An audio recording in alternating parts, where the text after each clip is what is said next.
Certaines pratiques de sociétés de placement qualifiées d'esclavagistes par le président de la transition burkinabé à la une de l'Économiste du Faso cette semaine. Le chef de l'État déplore l'écart abyssal entre la rémunération servie à l'employé et celle perçue par les sociétés de placement, faisant office d'intermédiaire entre l'employeur et le travailleur. Alors, il a même avancé des chiffres. Je trouve qu'un employé qu'on prend, dont dans le contrat c'est stipulé qu'on va lui verser, donner un salaire de 300 000 francs à la fin du mois, ce dernier se retrouve avec un salaire de 80 000 francs. Et les 220 000 francs revient à la société de placement. Parce qu'à la fin, en fin de compte, c'est le business aussi qu'ils font. Alors le président de la transition trouve cela anormal. Autre élément reproché à ces structures de placement, c'est l'absence de prise en charge sanitaire de ses employés.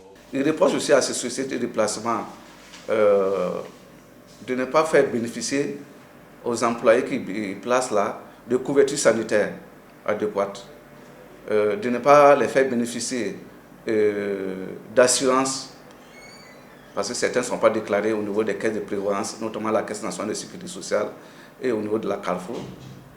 Ces derniers n'ont pas de retraite. Toutes ces insuffisances décriées par les travailleurs conduisent très souvent les différents acteurs devant les tribunaux du travail.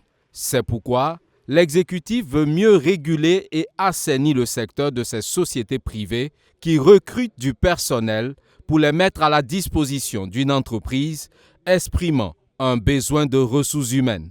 Donc certainement avec la relecture du nouveau code du travail, ces questions seront certainement prises en compte. Amener les sociétés de placement à déclarer le personnel qui est recruté, à les faire bénéficier d'une couverture sanitaire, en faire en sorte qu'ils aient vraiment un salaire équitable. Toutefois, il ne faut pas jeter le bébé avec l'eau du bain, soutient Crépin Somda. Ces sociétés de placement ont, en une dizaine d'années, contribué à offrir des milliers d'emplois dans un pays où le taux de chômage est élevé. Ce que le président a dit, on ne peut pas dire que c'est faux, il a certainement ses sources, mais il nous revient des sociétés de placement que nous avons eu à rencontrer, qu'il y a des employés placés qui sont déclarés à la Caisse nationale de sécurité sociale. Il y a des employés qui bénéficient de couverture sanitaire. Il y a des employés aujourd'hui qu'on avait recrutés au départ avec l'ancienneté, qui ont eu des contrats à durée indéterminée. C'est-à-dire qu'on a régularisé leur situation. Ça aussi, c'est des points positifs de la part des sociétés de placement. Ça, on ne peut pas les nier.